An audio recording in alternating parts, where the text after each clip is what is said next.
Bienvenue dans French Baratin avec Raphaël, Cécile et Sibylle. Raphaël, Cécile et moi, on est français. Donc, naturellement, dans French Baratin, on vous parle souvent des Français. L'année dernière, on s'est demandé si les Français étaient fatigués des applis de rencontres. Il y a 2 ans, on cherchait à savoir si les Français voulaient encore des enfants. Et même quand ça n'est pas dans le titre de l'épisode, c'est vrai qu'on a tendance à vous parler de notre expérience en France et à interviewer des personnes françaises. Et pourtant, quel est le continent où on parle le plus français ? Ce n'est pas l'Europe, mais l'Afrique. En fait, la France n'abrite même pas un quart des personnes qui parlent le français tous les jours. Alors, pour vous faire découvrir un peu le reste de ce qu'on appelle la francophonie, j'ai décidé d'interviewer des personnes qui viennent de certains de ces autres pays où on parle le français. La Suisse, la Belgique, le Bénin et le Canada. J'ai donc fait 4 petites interviews.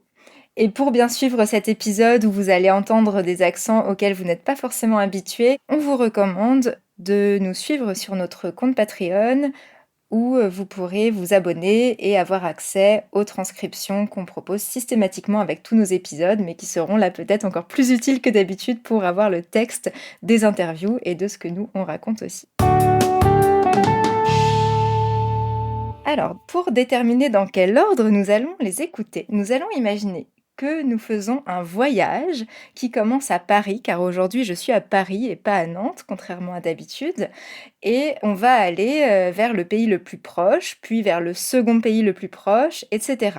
Donc, j'ai demandé à Internet de calculer la distance à vol d'oiseau entre Paris et les 4 villes d'où viennent les personnes que j'ai interviewées.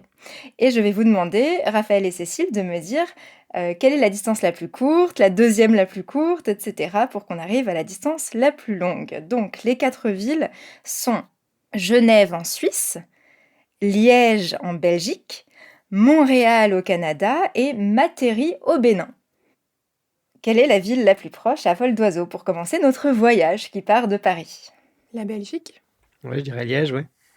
Ouais, c'est Liège qui est à 304 km de Paris à vol d'oiseau et d'après Google Maps, ça mettrait 3 jours et 6 heures à pied pour y aller. Donc c'est pas tout à côté non plus, hein. Donc on commence par Liège et ensuite, quelle sera la deuxième ville que nous allons visiter ? C'était Genève, hein, c'est ça? Ouais, Genève. Donc Genève est à 410 km à vol d'oiseau, ce qui fait, d'après Google Maps, 4 jours et 11 heures à pied depuis Paris. Tu aimes la randonnée pour... Je trouvais ce chiffre plus parlant un peu que les kilomètres, mais ok. bon, j'ai pas le chiffre pour toutes les villes parce que Montréal, comme faut absolument prendre Oui. l'avion à un moment donné, il a pas voulu me dire. Faut nager à un moment donné, ça devient compliqué. C'est pas Moïse, quoi. Alors, et donc après, ça c'est pas forcément évident, justement, entre Ouais. Montréal au Canada et Materi Ouais. au Bénin, à votre avis, lequel est le plus proche à vol d'oiseau de Paris ? Ah, j'en sais rien. C'est chaud. Je me dirais presque Montréal, en fait. Tu dirais presque, mais tu dirais pas ? J'hésite énormément. C'est juste que j'hésite entre les deux et que je me dis que on pourrait penser que c'est le Bénin, mais qu'en fait c'est Montréal qui est plus proche. Non, c'est pas ça. C'est le Bénin. C'est le Bénin, mais de peu, hein. Enfin, si, vous Ok. allez voir avec les chiffres, ça fait beaucoup, mais quand on demande... Enfin, oui, je crois que ça dépend des villes au Bénin, non ? Oui, c'est ça, parce que, en fait, Materi, c'est pas tout au sud du Bénin, Ouais, et donc ouais. si j'avais comparé avec Cotonou, qui est tout au Ouais. sud, l'écart, il était moins important. Ouais. Mais entre Paris et Materi, il y a, à vol d'oiseau, 4234 km, Ah oui. ce qui fait 47 jours à pied, en prenant le ferry au passage. Et en traversant le Sahara, bon courage. Oui, Faut être et équipé. Google Maps m'a fait traverser le Sahara en ligne droite, donc je me suis dit, bonne idée, Bonne idée. Soyons efficaces. ça fera un super voyage. Et donc Montréal, on va terminer avec Montréal. Montréal est à 5506 km à vol d'oiseau et il n'est pas possible d'y aller à pied avec un ferry. Enfin si, en soi on pourrait prendre un voilier ou un bateau. Il y a des voiliers Mais, maintenant qui font Bien sûr, la mais ça n'a France, pas été envisagé par oui. Google Maps, je peux le dire. Il n'est pas encore assez écolo. Il est pas à jour. Non. Voilà, donc tout ça pour vous dire que nous allons commencer par une interview avec un Belge. Et donc avant de lancer l'interview, ce qu'on va faire, c'est que je vais vous poser 2 petites questions de quiz et les réponses à ces questions se trouveront dans l'interview. Première question, quelle partie de la Belgique parle le français ? C'est la Wallonie. Très bien. C'est la partie qui est au sud plutôt de la Suisse. La Suisse, tu crois? Mais, de la Belgique. Oui. Quand on vous disait que nous, Français de France, on n'est pas très habitués à la francophonie. La honte. On jongle un petit peu avec les pays, mais on vous connaît quand même. Non, la Wallonie, c'est vrai, c'est très bien. Et d'ailleurs, pour la petite histoire, moi, je pensais qu'on disait Wallonie parce que je l'avais jamais vu que écrit et je Ben ne voilà. savais pas qu'on disait Wallonie. Donc, je ne peux pas me vanter non plus. Ok, deuxième question. Si vous êtes à un apéro en Belgique, en Wallonie, et que vous avez faim, est-ce que vous pouvez demander à manger des chips ou des chips ou des crisps ou des vrips? Je dirais le deuxième, mais un peu au doigt mouillé. Tu dirais des chips. Ouais. Ouais, oui, chips. Eh bien, vous avez raison. Ah On peut manger des chips, Chips, ouais. quand on est en Belgique. Ils le prononcent plus à l'anglaise que nous, en fait. Mm. Ouais, et en allemand aussi, ils disent plutôt chips. Eh bien, on va écouter l'interview avec un ami belge qu'on n'avait pas vu depuis très longtemps avec Raphaël, mais qui a été assez gentil pour bien vouloir témoigner dans French Baratin. Et je précise que toutes les personnes que j'ai interviewées, en fait, sont des personnes qui connaissent très bien le français des autres pays de la francophonie, mais qui ont aussi eu une expérience en France et peuvent donc comparer les deux français. Voilà, c'est fait exprès. J'ai pas pris par exemple, un Belge qui ne serait jamais sorti de Belgique, même si ça aurait été intéressant aussi, mais pour pouvoir faire la comparaison avec le français de France, j'avais besoin de personnes qui connaissaient aussi bien la France. Donc voilà pourquoi ils ont tous un lien avec la France. Voilà, on va écouter notre invité belge. Alors, je m'appelle Jonathan Collins, donc je suis belge, j'ai 45 ans. J'habite en France depuis environ 12 ans, 8 ans à Paris et 4 ans maintenant à Lyon. Sinon, avant ça, j'ai habité pendant 5 ans à Londres et avant ça, j'ai habité pendant 22 ans en Wallonie. Ok. Et donc tu es né en Belgique, Ouais, en Wallonie. voilà. Ok. Et alors, quelle est ta langue maternelle? Ah, c'est le français. Et donc tu es allé à l'école en français, j'imagine? Complètement, tout à fait. La Wallonie, c'est une petite France. Tout fonctionne de la même manière, hormis les différences culturelles, mais sinon, l'organisation c'est quasi du copier-coller. Ok, mais c'est pas en France, donc on peut supposer qu'il y ait des différences entre le français parlé en Belgique et le français parlé en France. Donc est-ce que tu peux me parler de ça? Par exemple, des expressions ou des mots qui seraient différents? Enfin, voilà, je te laisse me dire. Écoute, un Français qui débarque en Belgique, le premier truc qu'il va certainement remarquer quand il va, je sais pas, aller acheter de la nourriture ou quoi, c'est les chiffres, tu vois. Donc, Ah oui. oui, les Français disent 70, 90, les Belges sont à 70, 90. Mhm. Et ça, c'est tellement quelque chose qu'on utilise au quotidien que c'est très surprenant quand on entend ça. Et même pour moi qui vis depuis 12 ans en France, c'est toujours pas spontané de le dire. De dire 90. Ouais, ouais, ouais. Et il m'arrive d'être distrait et le réflexe revient au galop et de dire 90 quand je suis au magasin, quoi. Hmm. Donc il y a cet exemple-là. Après, il y a vraiment plein d'exemples du quotidien. Par exemple, tout ce qui est drap, serviette, torchon, Mhm. c'est tout différent chez nous. Ah oui. Par exemple, en France, dans une cuisine, le torchon, ça va être ce avec quoi tu vas t'essuyer les mains, peut-être nettoyer le plan de travail, voilà. Mhm. En Belgique, un torchon, c'est uniquement un truc spongieux que tu mets par terre pour nettoyer la crasse avec de l'eau de Javel. Jamais tu n'utiliserais D'accord. un torchon en cuisine, jamais. Voilà. Hmm. Quand un Français dit hein, est-ce que je peux avoir une serviette? Ah ben, je vais lui tendre un petit tissu carré blanc.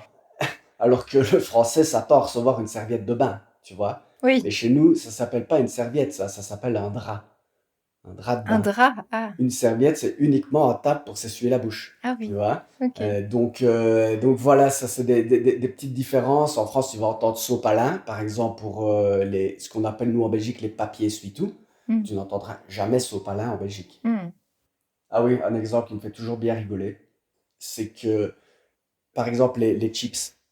Donc un Belge Mhm. dirait toujours chips, tu vois. Ouais. Pour un Français, c'est pas un chips, c'est une, déjà c'est féminin, Ouais. chips, sans le T, Chips. tu vois. Alors, quand Mm. un Belge débarque en France et dit j'ai envie de manger un chips, ça fait beaucoup marrer les Français, tu vois. Ouais. Ah, Mm. il dit chips. Et quand un Français dit une chips, bah, il fait marrer bah, enfin, le reste du monde, quoi. Oui. Puisque, évidemment, c'est un mot anglais, tu vois, donc qui se prononce chips. Donc voilà, il y a des petites différences comme ça. Alors, quand tu vas en Wallonie aussi, surtout quand tu vas dans la région liégeoise, je fais aller un tout petit peu d'histoire. Donc la Wallonie avait en fait sa langue, qui était d'ailleurs pas un patois ni un dialecte, mais qui était listée comme une langue.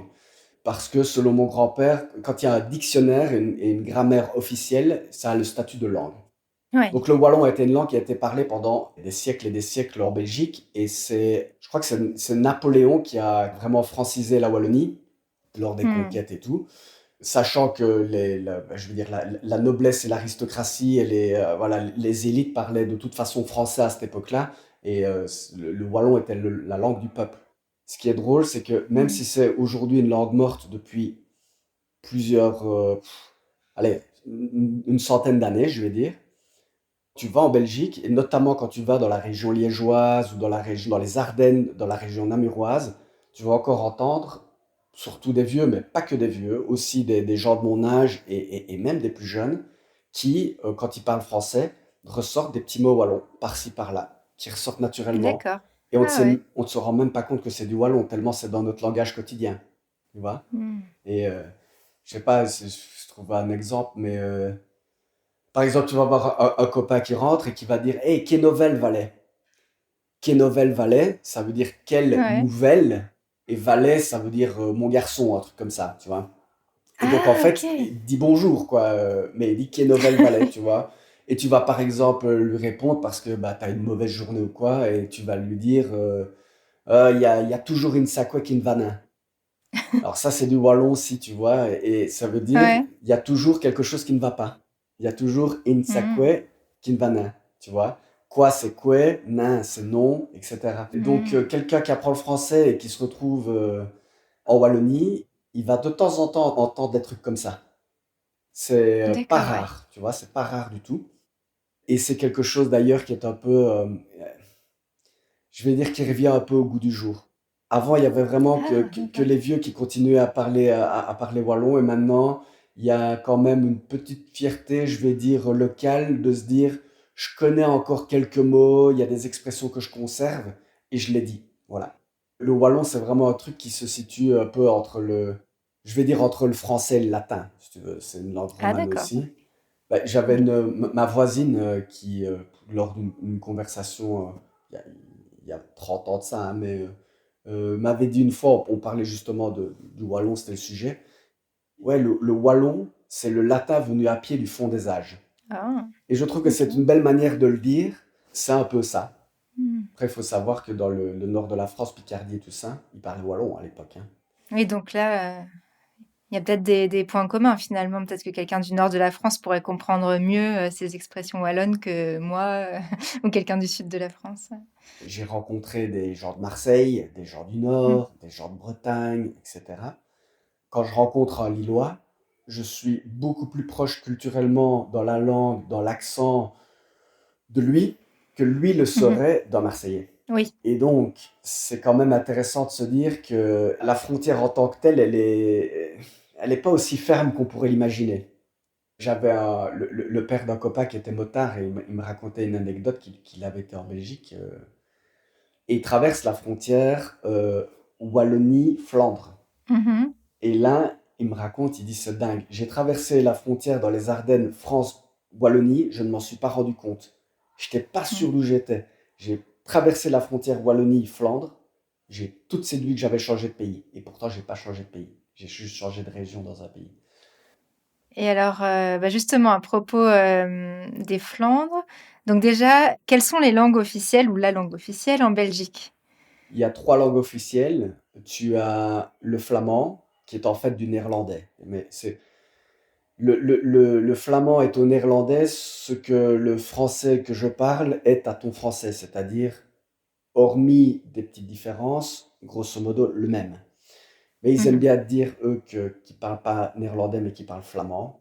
Et après, tu as la communauté germanophone, qui est toute petite. C'est 100 000 personnes qui parlent allemand. Et est-ce que tu parles le flamand, toi? Écoute, je l'ai appris à la dure pendant plus de 20 ans, parce que c'est quelque chose qu'on apprend à l'école très tôt, hein, dès l'âge de 5-6 ans, tu l'apprends. Ah, d'accord. Mais c'est une langue qui n'est pas simple, parce que c'est une langue germanique. Donc pour un francophone, c'est beaucoup plus difficile à apprendre que l'italien ou l'espagnol, si tu veux. Mais les flamands, de manière générale, parlent beaucoup mieux français que l'inverse. Ok, intéressant. Merci, John. Ah, mais c'est tellement cool de l'entendre. Parce qu'en fait, j'ai un peu fait la surprise à Cécile, mais Cécile et Raphaël connaissent très bien Jonathan que j'ai interviewé. Oh là Ils le là. connaissent mieux que moi, à vrai dire. Mais ça fait tellement longtemps.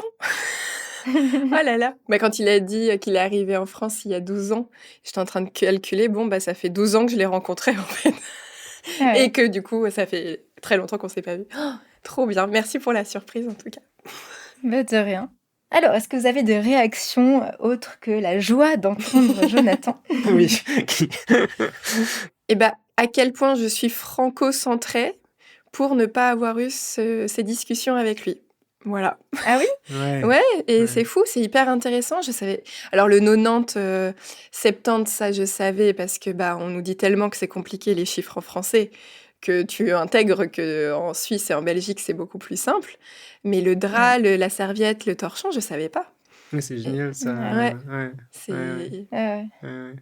Et justement, Jonathan me disait que lui, il est devenu spécialiste de ce sujet parce que beaucoup de Français lui posent ces questions. Ouais. Donc, il doit être certainement content que tu lui aies pas posé, Cécile, ce Ah. serait une redite. Et là, il va pouvoir renvoyer tous les gens qui lui posent ces questions vers French Baratin. Ah, super. Donc, salut aux amis de Jonathan. Abonnez-vous. Abonnez-vous, on fait aussi d'autres sujets intéressants. Mais en fait, en fait, comme dans la langue, on est tellement proches. Ouais. Oui. Je me dis pas, c'est un autre pays, c'est une autre Oui. culture, même s'ils disaient que du coup que c'était intéressant, qu'ils disent que c'est une petite France, etc. Mais en fait, j'intègre tellement, en fait, comme si on était du même pays. Ouais. Et je vais pas Ouais. plus loin. Ça me Ouais, à parle. la limite, en tant que Français, on reconnaîtra un Belge par son accent, mais c'est à Oui. peu près tout, quoi. Mm. Si tu sais que c'est ça l'accent belge, mais encore, faut le savoir. Ouais. Et alors justement sur la question des différences culturelles qui peuvent exister ou pas tellement, je vous invite à écouter notre deuxième mini-épisode qui sortira donc dans 2 semaines. Et là, vous aurez des extraits des interviews que j'ai faites qui parlent de ce sujet-là. Puisque là, le sujet du jour, on va se focaliser sur la question de la langue, mais il y a aussi des choses très intéressantes à dire justement sur ce préjugé qu'on aurait les mêmes cultures peut-être, et la réalité qui parfois est différente. Et c'était intéressant ce qu'il disait aussi, justement, que un Belge de Wallonie et Ouais, quelqu'un du nord de la France sera plus proche que quelqu'un du Oui. nord et du sud de la France, Ouais. pour dire à quel point la langue rapproche. C'est fou quand même. Et finalement, porte une culture commune. Oui, et la proximité des particularités de la langue, Ouais. quoi, parce que c'est vraiment, je veux dire, entre un Marseillais, effectivement, dans le sud de la France, ils ont leur propre particularisme linguistique, qui sont pour le coup distants, effectivement, par rapport aux particularismes dans le nord Ouais. de la France et de la Belgique, qui sont effectivement beaucoup plus proches. Donc c'est la même langue, globalement, on parle tous français, mais en même temps, il y a plus de différences entre le nord et le sud qu'à l'intérieur du nord, quoi, en gros. Ouais. Ouais, c'est sûr. Alors, la deuxième interview que je vais vous faire écouter, elle est un peu particulière parce qu'en fait, je l'avais enregistrée avec Raphaël il y a déjà un bon moment, parce que ce sont des amis qui vivent à Genève et en leur rendant visite, on s'était dit que ce serait intéressant, de pouvoir faire une petite interview et on n'avait pas encore eu l'occasion de vous la présenter. Donc, là aussi, on a parlé un petit peu des différences, au niveau de la langue, mais aussi beaucoup des différences culturelles. Donc c'est un petit peu plus court que les autres interviews et le format est légèrement différent pour le passage sur la langue, mais vous aurez beaucoup de choses sur les différences culturelles dans notre mini-épisode qui sera peut-être pas si mini que ça du coup, qui sortira dans 2 semaines. Donc ce sont mes amis Marion et Chat, et je commence par vous poser des questions. Alors la première, on n'a pas la réponse dans l'extrait, donc c'était important que je vous la pose. Quelles sont les langues officielles en Suisse ? Allemand, italien, français. Ouais. Et roman. Ouais, il y a un quatrième, ouais. Romanche. Romanche. romanche. Bravo. Ça ressemble à quoi comme langue? C'est une langue latine aussi, Aussi, ouais. qui est parlée vraiment dans plutôt une petite région plus proche de l'Italie, je crois. D'accord. Et alors, deuxième question plus légère. Lorsqu'une personne éternue, ce qui m'était arrivé à Genève, Je suis allé à Genève et un jour, j'ai éternué. Un grand moment. ouais, à Genève, pour avoir des petits courants d'air frais, parce qu'il y a le lac Léman, vous savez, donc voilà. Donc j'ai éternué, et là, Marion, donc mon amie qui n'est pas suisse, mais elle est française, qui vit en Suisse depuis très longtemps, m'a dit quelque chose. Est-ce qu'elle m'a dit « à tes souhaits » Est-ce qu'elle m'a dit « atchoum » Est-ce qu'elle m'a dit « à tes vœux » ou est-ce qu'elle m'a dit « santé » À tes vœux, non? Alors, ce midi, j'ai éternué et on m'a dit santé. Alors, je sais pas si c'est alsacien ou si ça va jusqu'en Suisse, mais du coup, je vais dire santé. Ça va jusqu'en Suisse. Ah. Et je me dis à chaque fois, c'est bizarre qu'ils disent santé. Mais ça vient de l'allemand, ce qu'on on dit pas Gesundheit, oui. Gesundheit, ouais. Gesundheit, oui, tout à fait. Alors, on te souhaite bonne santé, en fait. Et ben voilà, en Suisse aussi, t'as l'allemand, donc ça doit être cette influence-là, ouais. Ah, c'est hyper intéressant. Très bien. Et ben, je vous laisse écouter Marion et Chat. Alors aujourd'hui, Raphaël et moi, on est à Genève, en Suisse, avec deux amis qui s'appellent Marion et Chat. Bonjour Marion. Bonjour. Bonjour Chat. Bonjour. Et donc tous les deux, ils vivent en Suisse depuis un petit peu plus de 10 ans. Et ils sont français pour Marion et franco-suisse pour Chat. Je voudrais vous poser une question sur les différences au niveau de la langue. En Suisse, on parle plusieurs langues, dont le français, mais peut-être un français très légèrement différent de celui qu'on parle en France. Alors, est-ce que vous sauriez me citer des mots ou des manières de parler qui sont différents de ce qu'on a dans le français en France ? Oui, alors tout comme la France, la Suisse a plusieurs accents. Donc, en tout cas, que ce soit les Suisses allemands qui parlent différents allemands, le suisse allemand, mais il n'y a pas un suisse allemand aussi, il y a plusieurs suisses allemands. En Suisse romande, donc là où on parle français, tu as plusieurs accents. Donc tu as l'accent genevois, par exemple, qui est très particulier, l'accent vaudois, l'accent valaisan, qui aussi est très particulier et même qui, on va dire, suscite parfois des railleries de la part d'autres romans, genre les Valaisans, leur manière de parler. Tu as l'accent jurassien, l'accent fribourgeois. Après, il y a quand même quelque chose, je dirais, en commun avec tous ces accents. Déjà, les Suisses ont tendance à parler un peu plus lentement que les Français. Alors, par rapport à l'accent parisien, par exemple, ça n'a rien à voir. Les Suisses... alors, j'ai pas l'impression que les Suisses romans coupent les mots aussi. Peut-être pas de la même manière que les Français.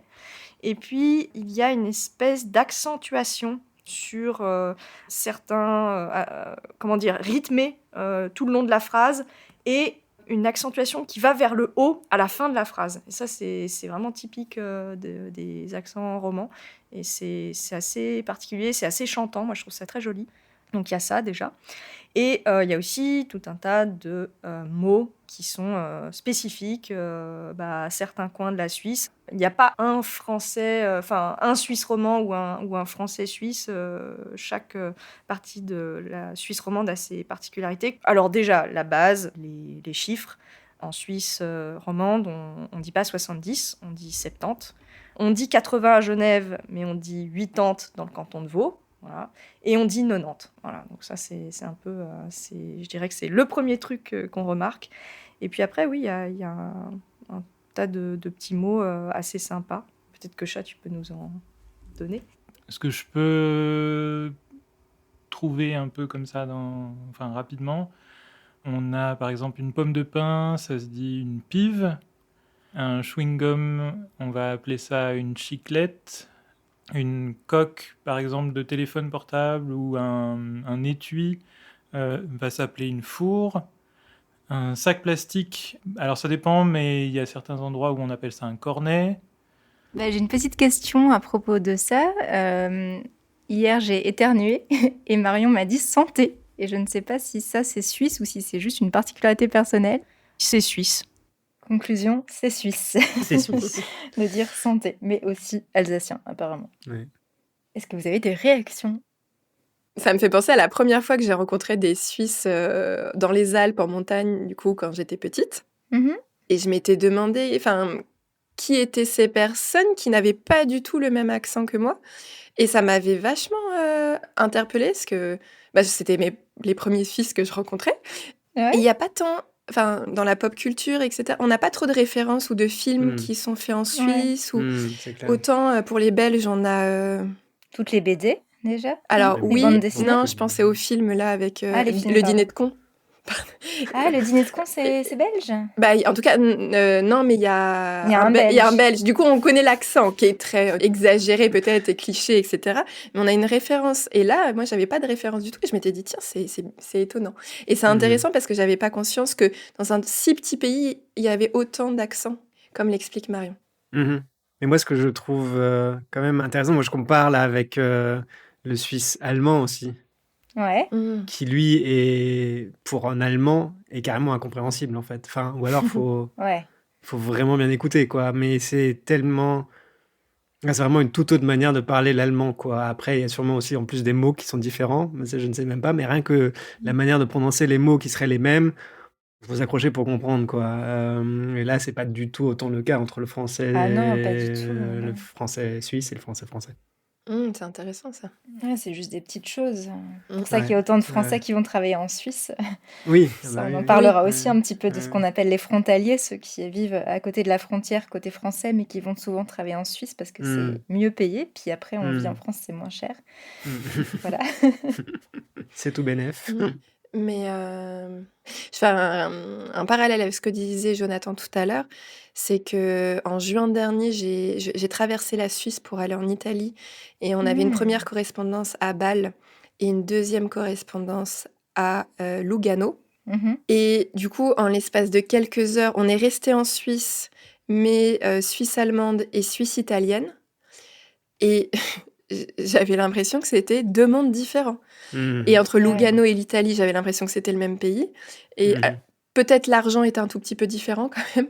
Et côté Suisse allemande, ça faisait vraiment hmm, Allemagne en fait. hmm. Hmm. Sur cette interview-là, donc vous retrouverez les parties qui parlent des différences culturelles dans le deuxième mini-épisode. Et puis on avait aussi parlé de recommandations de visites et de gastronomie en Suisse et des clichés que les Suisses ont sur les Français. Et ça, vous le retrouverez en bonus pour les abonnés Patreon. Parce que sinon, ça ferait trop pour le mini-épisode. Mais si vous vous Hmm. abonnez, vous pourrez écouter ça, c'est très sympa aussi. Hmm. Et à propos de Patreon, avant d'aller plus loin, un petit rappel, nous produisons ce podcast sur notre temps et notre argent personnel et nous souhaiterions qu'il reste sans pub. Vous pouvez nous soutenir pour le prix d'un café sur Patreon, vous trouverez le lien dans la description. Merci beaucoup à celles et ceux qui le font déjà. Ensuite, nous poursuivons notre voyage et nous partons très au sud, mais quasiment en ligne droite par rapport à Paris, Hmm. pour arriver au Bénin. Et j'ai donc interviewé notre voisin qui s'appelle Habib et qui vient du Bénin. Alors avant de l'écouter, quelques petites questions de quiz. Tout d'abord, si vous voyez quelqu'un qui est sur le point de se cogner et que vous êtes au Bénin, Deux conditions. qu'est-ce que vous lui dites? Est-ce que vous dites à cette personne doucement ou attention ou obstacle ou oups? J'ai envie de dire obstacle parce que ça me plaît trop, mais je sais pas. Toi, Raphaël, tu dis pareil ou Bah, pas? non, tu m'avais donné la réponse, je Ah, crois. je te l'avais Ah, dit. peut-être il y a de la Ouais, triche ouais, dans les ouais, Nantais. ouais. C'est doucement. C'est doucement. Voilà, là où nous on dit attention, ils disent doucement, vous verrez, vous entendrez Habib le dire. Deuxième question, un truc qui m'a beaucoup intéressée dans ce qu'il m'a expliqué. Est-ce que les Béninois et plus largement les Africains francophones ont tendance à utiliser plus que nous des verbes au passé? Est-ce qu'ils ont tendance à utiliser plus que nous des synonymes? Ou est-ce qu'ils ont tendance à utiliser beaucoup de mots différents par rapport aux mots français que nous on connaît? Bah, c'est pareil, je vais laisser Cécile répondre parce que moi j'ai eu la réponse Ah. pour celle-là Ouais, aussi. un petit peu, c'est Oh vrai. là là. C'est vrai. J'avais pas encore réfléchi à mon quiz quand j'ai fait l'interview Ouais. avec Habib, je suis Tu m'as désolée. raconté un peu. Donc Cécile, va falloir que tu trouves ça. En plus, c'est double peine, quoi. C'est que j'ai pas la réponse et on m'interroge. J'ai envie de répondre la première réponse sur les verbes au passé parce que ça m'interroge. Et du coup, j'aimerais bien que ça soit ça Ok. pour comprendre pourquoi, mais peut-être que c'est pas ça du tout. Bon, je suis désolée, c'est pas ça, mais tu Ah, vas comprendre mince. pourquoi pour la Ok. bonne réponse. Du D'accord. coup, je la donne pas, tiens, Ok. on va la Ouais, donner à la voilà, fin. tiens, on va Ça faire marche. Tu vas la Ouais. découvrir, ça te maintiendra un petit peu alerte. Parce qu'on on la voit s'endormir là sur son truc. Non. Non, Pas du Comme- tout, pas du tout. pas du tout. Bon, allez, on peut écouter ça. Moi, c'est Niami Siebi Habib. Je suis né au Bénin. J'ai 34 ans. Voilà, j'habite à Nantes depuis juin 2022. Ok. Et donc, tu as passé toute ta vie au Bénin jusqu'en 2022. Tout à fait. J'ai passé toute ma vie au Bénin jusqu'en 2022. Ok. Alors, donc on va parler de ton rapport au français. Est-ce que le français, c'est ta langue maternelle? Non. Ma langue maternelle, c'est le biali. D'accord. C'est l'une des nombreuses langues que compte le Bénin.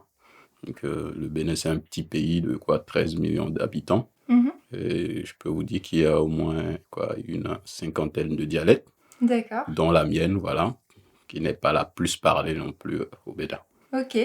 Et alors, comment est-ce que tu as appris le français? À l'école, voilà, on a commencé au CI. J'ai pas fait de maternelle, j'ai commencé le CI. Je suis allé à 5 ans. C'est Et quoi le CI? Le CI, c'est le cours d'initiation. C'est l'équivalent de la grande section.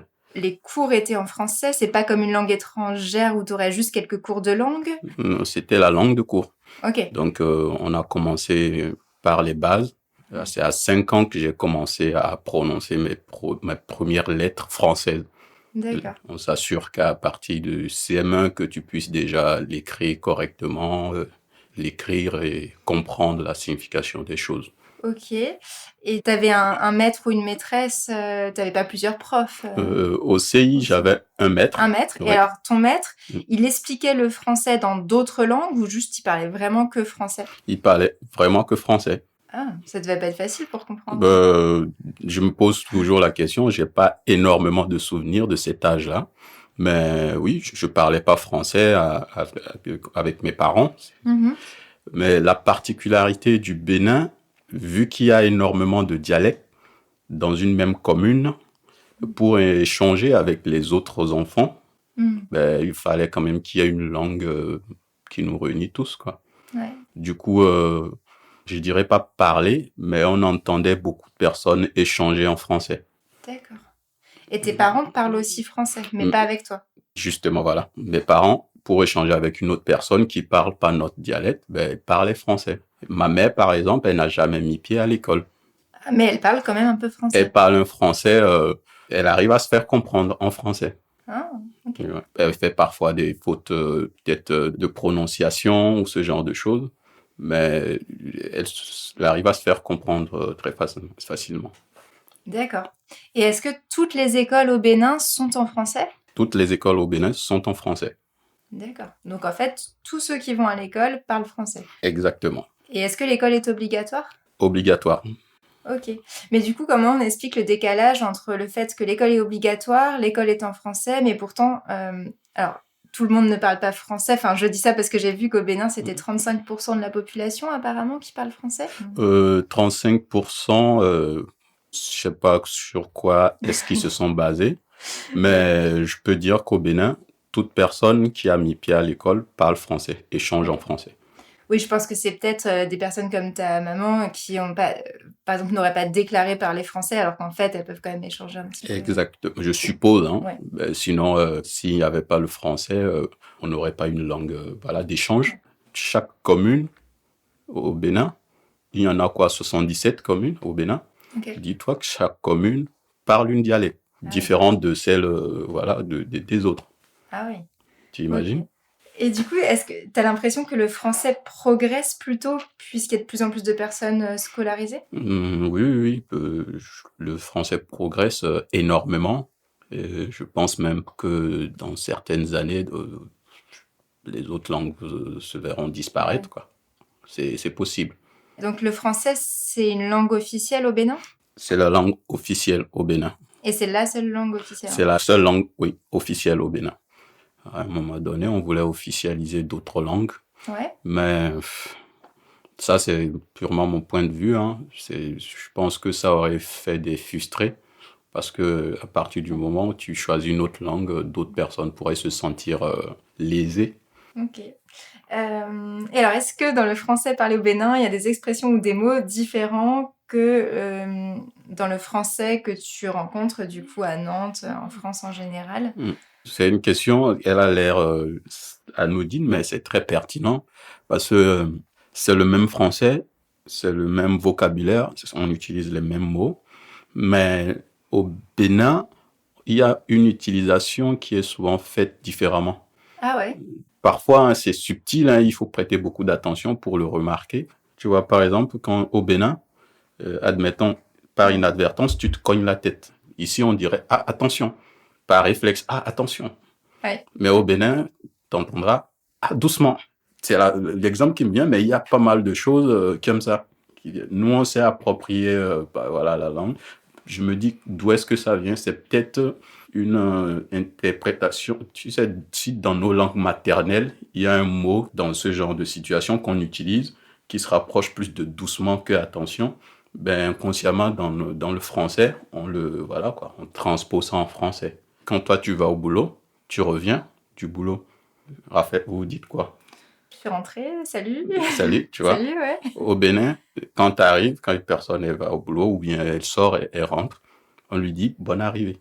Ah, génial. Tu vois un peu? Ah, c'est sympa, bonne arrivée. C'est une expression qui n'existe, qui n'est pas utilisée ici, mais bonne arrivée parce que dans nos dialectes, il y a peut-être une expression qui souhaite la bonne arrivée.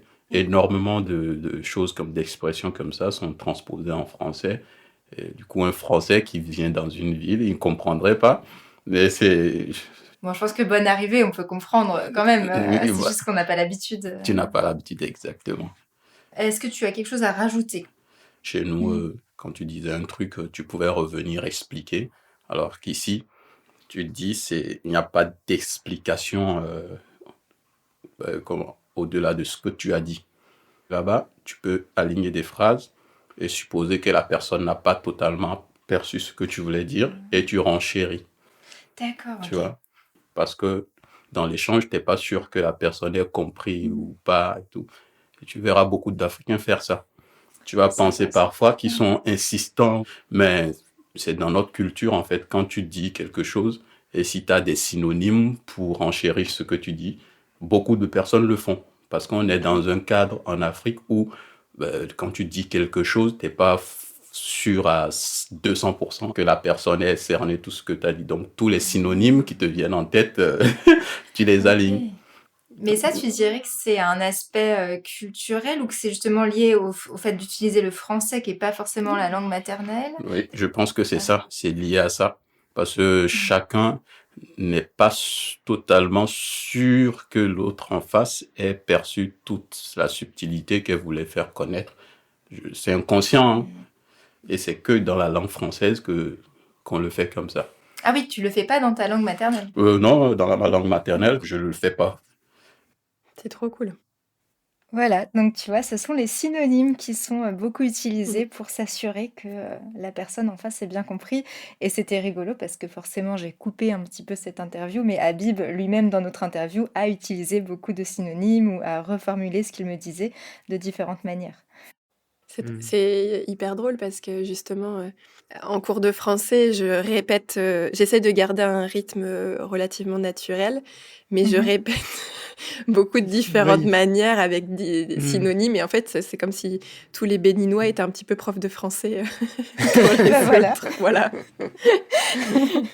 Ouais. C'est super. Et il me disait aussi que du coup, parfois, les personnes pensaient que celui qui se répétait les prenait pour des cons, alors que c'est pas l'intention, quoi. Bah non. Mhm. Au contraire, c'est hyper attentionné de s'assurer Oui. qu'il n'y a Oui. pas de Ah oui, oui. malentendu.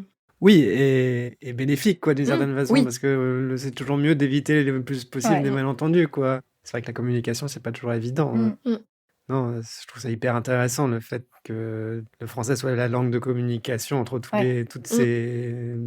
Je sais plus s'il a dit un chiffre, mais il doit y avoir des dizaines de dialectes, quoi. Oui, le nombre de dialectes au Bénin, officiellement au Bénin, il y a 56 langues locales. C'est fou de se dire justement comment l'unité d'un pays se fait avec autant de dialectes différents. Alors là, il y a la Ouais. langue française qui est parlée de tous, mais ça me refait Ouais. penser à la Suisse où il y a 4, enfin même la Mmh. Belgique en fait, où il y a plusieurs langues officielles là, Ouais.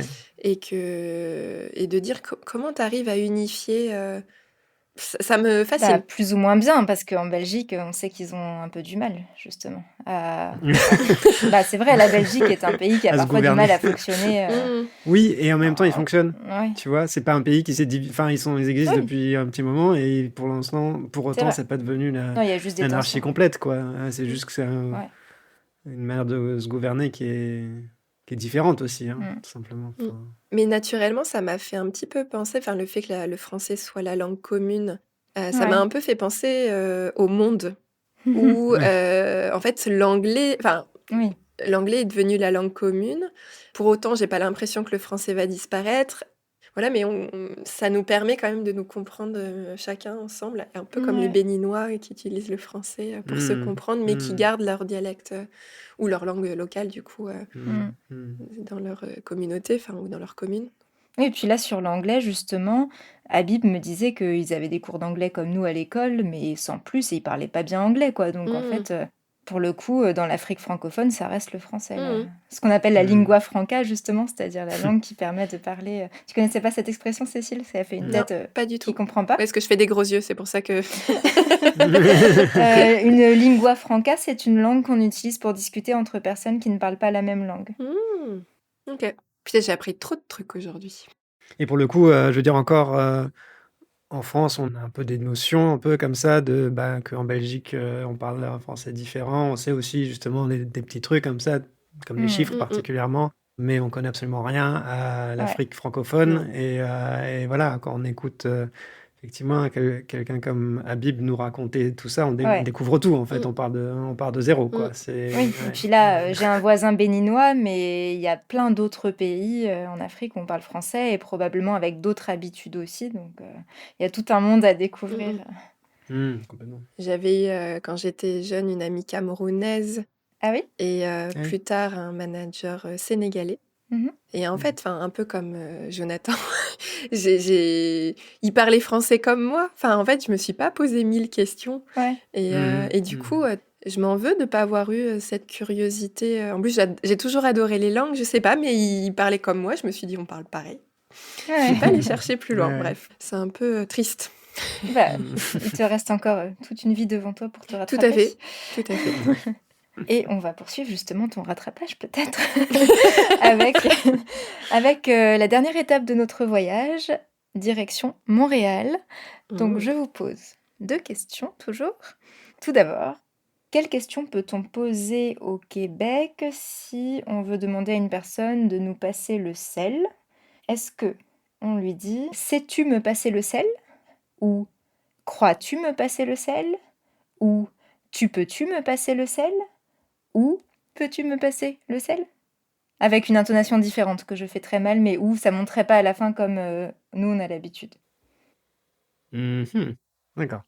Je Voilà. dirais le premier, mais... Sais-tu me passer le sel? Moi, je dirais ça, mais... C'est ce qu'on dit en Belgique aussi, en tout cas. C'est ce qu'on dit en Belgique. C'est Ouais. un piège. Ah, c'est un mince. piège. Ouais. En Ça veut dire Belgique, que je l'ai entendu effectivement. quelque part. Ouais. Ouais, en belge, on dit sais-tu pour dire peux-tu. Ouais, souvent, ouais. Les Ouais. Belges vont utiliser Ouais, le verbe souvent. savoir, là où nous, on dit pouvoir. Donc, Pouvoir. on élimine sais-tu me passer le sel. Il nous reste crois-tu me passer le sel et tu peux-tu me passer le sel et le fait de poser la question avec une intonation différente. Raphaël, je te laisse prendre des risques. J'en ai trop pris. J'en ai trop pris. Ouais, je sais pas, là, ils vont dire tu peux-tu. Exactement. C'est vrai. Ouais, c'est drôle. Oui. Tu peux-tu me passer le sel? Avec une intonation qui monte alors ou Oh non, l'intonation est tout à fait normale, hein. C'était juste quelque chose que j'ai inventé pour essayer de faire une 4e option. Oui, je me demandais. D'accord. Et une question de vocabulaire pour parler des gros mots en québécois. Donc les gros mots, les jurons, hein, les mots vulgaires. Est-ce qu'on peut parler de jurin plutôt que juron, de sacre, de profanation ou de mots bleus? Le sacre. Je croyais qu'on allait parler tabernacle, moi. Alors oui, tabernacle en est un. T'as dit un sacre, j'aurais dit On a dit aussi un ça. sacre. Ouais, vous avez raison. Ah, cool. Sacre bleu, on a raison. Ouais, en plus. Ah, c'est peut-être de là que l'idée du bleu m'est venue. Oui. Bon, on va écouter Pierre-Olivier, qui est un Québécois très sympathique que Raphaël et moi avons rencontré il y a tout juste 10 ans et qu'on n'a pas revu depuis, mais qui lui aussi a accepté de faire cette petite interview avec moi. Écoutons Pierre-Olivier. Je m'appelle Pierre-Olivier, j'ai 43 ans et j'habite à Montréal, au Canada. Super. Et où est-ce que tu es né? Est-ce que tu es né aussi à Montréal? Oui, je suis né en banlieue là, de Montréal, pas très loin. Ok. Et donc, tu as grandi au Québec. Ouais, au Québec, j'ai fait toute ma jeunesse au Québec. Après, ben, j'ai voyagé un peu, j'ai habité 1 an à Paris. Puis là, je suis de retour, bien implanté à Montréal. Ok. Et quelle est ta langue maternelle? Ma langue maternelle, c'est le français. Mes 2 parents parlent français. C'est la langue qu'on parle et qu'on parlait à la maison.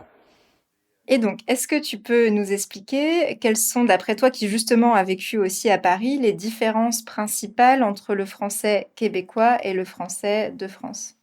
Ah, eh bien, il y en a plusieurs, mais bon, c'est sûr que la première chose qu'on remarque, c'est l'accent. Donc, on a un accent qui est un peu différent, disons.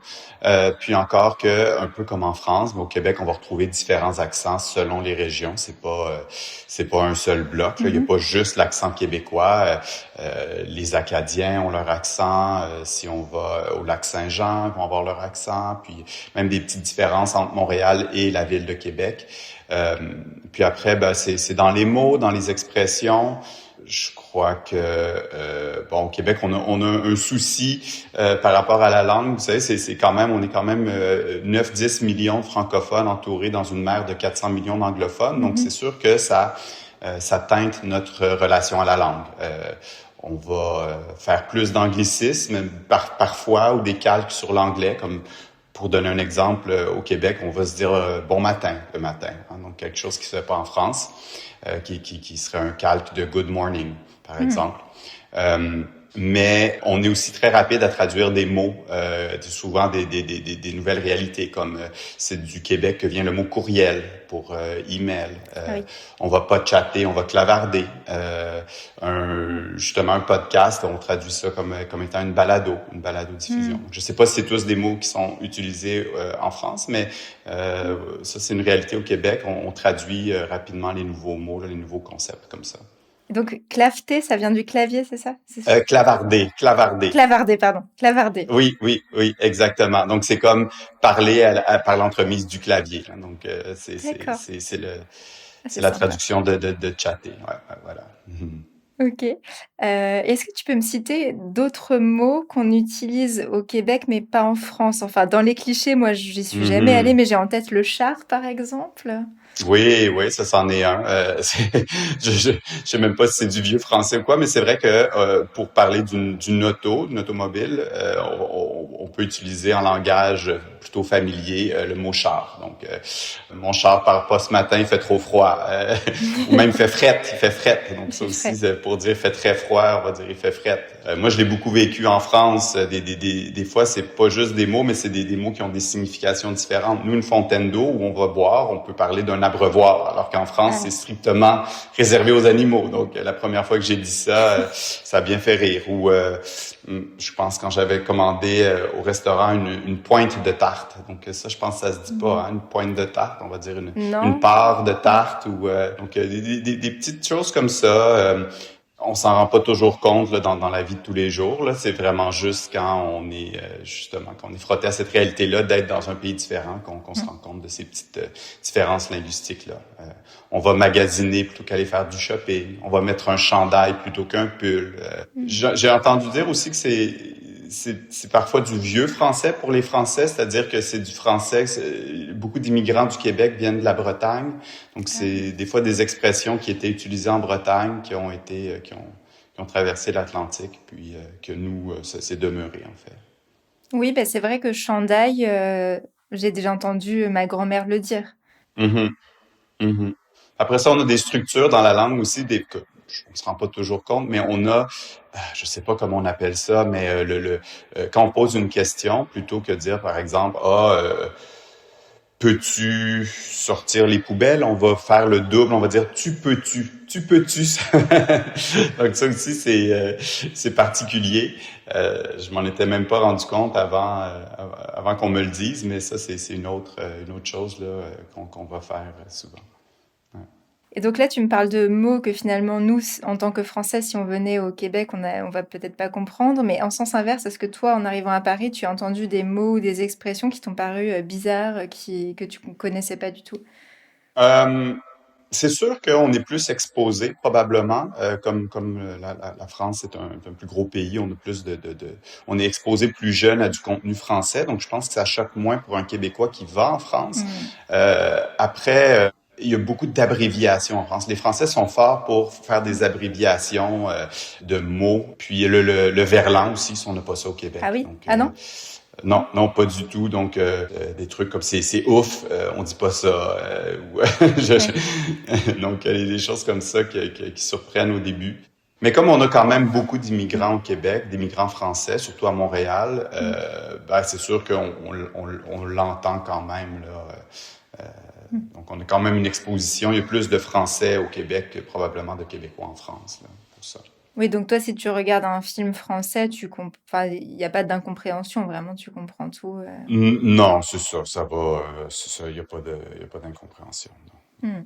Non, je pense que pour la plupart des Français qui viennent au Québec, une petite période d'ajustement, mais ils apprennent vite aussi. Là, c'est pas, on arrive à bien se comprendre. Des fois, c'est plus difficile pour les immigrants dont le français est déjà une langue seconde. Donc, pour eux, des fois, c'est plus difficile. Là. Ok. Et alors, oui, donc tu parlais un petit peu de la place de l'anglais, enfin, du fait que vous êtes noyé autour de personnes qui parlent anglais. Et donc, quel est le rapport à l'anglais? Parce que j'ai l'impression que c'est un petit peu ambivalent, parce qu'à la fois, vous avez beaucoup de mots anglais, en même temps, vous traduisez beaucoup les noms des films plus que nous. Est-ce que, du coup, il y a un peu une sorte de bataille contre l'anglais? Ou, enfin, voilà, comment est-ce que c'est vu, cette relation français-anglais au Québec? Je pense que c'est une relation qui a évolué. Donc, c'est sûr que l'époque de nos parents, de nos grands-parents encore plus, il y avait vraiment cette relation-là du patron anglophone ou la richesse anglophone. Donc, c'est sûr que traditionnellement, les milieux anglophones étaient plus riches, les milieux français plus prolétaires au Québec. Ça a changé dans les 30-40 dernières années, ce rapport-là. Donc, c'est sûr qu'il y a un rapport qui est très identitaire au Québec. On s'associe beaucoup à la langue française, mais en même temps, c'est la même réalité partout dans le monde. L'anglais, c'est la langue de l'Internet, c'est la langue des affaires, c'est la langue pour voyager. Donc, c'est sûr que on veut préserver notre langue et en même temps s'ouvrir aux autres langues, à l'anglais. Puis c'est pas toujours facile de trouver la bonne balance entre tout ça, là, évidemment, là, d'essayer de bien parler, mais en même temps garder nos racines. Là. Donc, voilà. Et alors toi, à l'école, justement, donc ton école, je suppose, était en français, et l'anglais, tu l'as appris à partir de quel âge? Et est-ce que tu as appris d'autres langues aussi? Donc, oui, faut savoir, on a une loi qui s'appelle au Québec, qui s'appelle la loi 101, qui oblige les immigrants et les francophones d'aller à l'école en français. Donc, on n'a pas le droit d'aller à l'école en anglais. Par contre, un anglophone, quelqu'un qui a fait sa scolarité en anglais, aurait le droit d'envoyer ses enfants à l'école en anglais. Donc, ça, c'est particulier. On a une loi comme ça pour l'affichage aussi. Donc, tout affichage publicitaire, les commerces doivent s'afficher en français. Donc, moi, oui, j'ai fait ma scolarité en français. Mes parents ont poussé pour que j'apprenne bien l'anglais, donc je le maîtrise quand même bien. Puis un peu plus à l'âge adulte, j'ai appris l'espagnol aussi. Là. D'accord. Mais on apprend quand même assez bien l'anglais au Québec parce qu'on est plus exposé, là, je dirais, de façon générale. C'est très important sur le marché du travail parce que c'est sûr que nous, le gros marché d'exportation au Québec, c'est les États-Unis, c'est le reste du Canada. Donc, c'est un gros plus de parler anglais quand on habite au Québec. Ok. Est-ce que tu as des choses à ajouter? Non, je pense que ce qui frappe aussi pour beaucoup de gens qui viennent au Québec, c'est nos sacres. Hein. Donc ça aussi, ça fait généralement un peu rigoler les Français. Donc de dire que nous, on garde un peu des sacres d'église. Donc quand on est fâché, c'est des mots d'église. Hein. Donc le sacre, ouais, qu'est-ce que c'est? Nos gros mots, au Québec, ce sont des gros mots d'église, hein. Donc ça, vous avez peut-être déjà entendu parler. Je suis un peu gêné de le dire, mais en même temps, ça n'a pas la même signification, ni pour toi, ni pour tes auditeurs. Mais donc, tabarnak, Christ, hostie. Donc, tous des mots qui sont reliés à l'église, qui nous sont des gros mots qu'on va utiliser si on se cogne un orteil ou si... Donc, nous, c'est un peu en lien avec ce rejet-là de l'Église qu'il y a eu dans les années 60 au Québec. Donc, c'est un peu une façon de défier l'Église en utilisant ces mots d'Église-là dans un contexte autre. Donc, c'est ça. Donc, ça surprend aussi qu'on arrive au Québec. C'est un contexte, là. Ah, je savais pas du tout que c'était lié à une histoire de rejet de l'Église à une certaine période et que du coup, Moi non plus. Bah moi non ils plus. disent hostie quand ils se cognent. Ça paraît pas très violent comme... Mais ça, ouais, tu dis ça paraît pas violent, mais j'ai C'est lu fou. qu'au Québec, c'était beaucoup moins bien perçu qu'en France, en fait. Les gros mots, pour nous, c'est anodin, alors que là-bas, c'est Ah oui. plus tabou quand même. Enfin, il faut être vraiment plus énervé, je pense, pour dire hostie, calice, tabernacle. Bah pour qu'ils disent ça me gêne de le dire, c'est que oui, effectivement. Ouais. Et du coup, il disait sacre, mais moi, au début, j'ai pas compris. Je me disais, Oui. de quoi il me Oui, parle de quoi elle parle. En fait, après, bah, j'ai compris, oui. Mais qu'est-ce que c'est beau cet accent. Ah oui, je le trouve très beau aussi. Ah là là. Très agréable, en fait, détendant. Il est, ouais. Bah ça donne de la joie, il y a vraiment quelque chose. Mm. Et là, le fait que ça soit un accent quand même très très marqué, où effectivement, comme il disait, tout de suite, on sait que... Il est ultra identifiable. Oui. Donc là, pour le coup, il faut le vouloir pour pas reconnaître un accent québécois. Alors que parfois, le Suisse et le Belge, Voilà, ouais, il va être peuvent se plus... ressembler, Oui, on ou- peut ne pas capter tout de suite, alors que là, c'est direct. Et du coup, il y a tout de suite cette curiosité qui... Enfin, ça amène tout de suite plein de discussions sur les différences et tout. Et je me rappelle un voyage en bus pour aller en Angleterre ou pour rentrer en France, je sais plus, où j'avais rencontré un couple de Québécois et j'avais préféré parler anglais avec eux Ah oui. parce qu'en fait c'était plus simple. On avait un référentiel presque plus commun à deux personnes, ouais. francophones qui parlent anglais, qu'avec nos accents tellement différents qui fait que c'est assez perturbant. Mais ça dépend peut-être des personnes, parce que moi j'avais justement le souvenir d'avoir rencontré Pierre-Olivier il y a 10 ans, dans une situation un peu vacances-travail, et on avait partagé plusieurs dîners ensemble, avec d'autres personnes aussi, et je me souviens d'avoir si bien pu discuter avec lui que j'avais un petit doute sur le fait qu'il était bien 100% québécois. J'ai demandé à Raphaël s'il se rappelait, il m'a dit oui, il était bien québécois à 100%, mais Après, comme il avait vécu aussi en voilà, France, peut-être que ça justement, jouait un petit peu. Peut-être que ça jouait, mais pas un petit peu. En tout cas, on Mais- le comprenait Oui. suffisamment bien pour avoir des Oui, discussions oui. parfaitement fluides. Et pour terminer, je voudrais tout d'abord donc remercier encore une fois toutes les personnes qui ont accepté de faire ces petites interviews. Donc merci à Jonathan, merci à Marion et à Chat, merci à Habib et merci à Pierre-Olivier. J'espère que cet épisode vous a plu et vous aura donné envie d'en apprendre plus sur les autres pays où on parle français. Si vous appréciez notre balado, comme on dit au Québec, vous pouvez nous mettre 5 étoiles sur votre application de podcast ou nous rejoindre sur Patreon où nous proposons une transcription et du contenu supplémentaire chaque semaine. À bientôt dans French Baratin!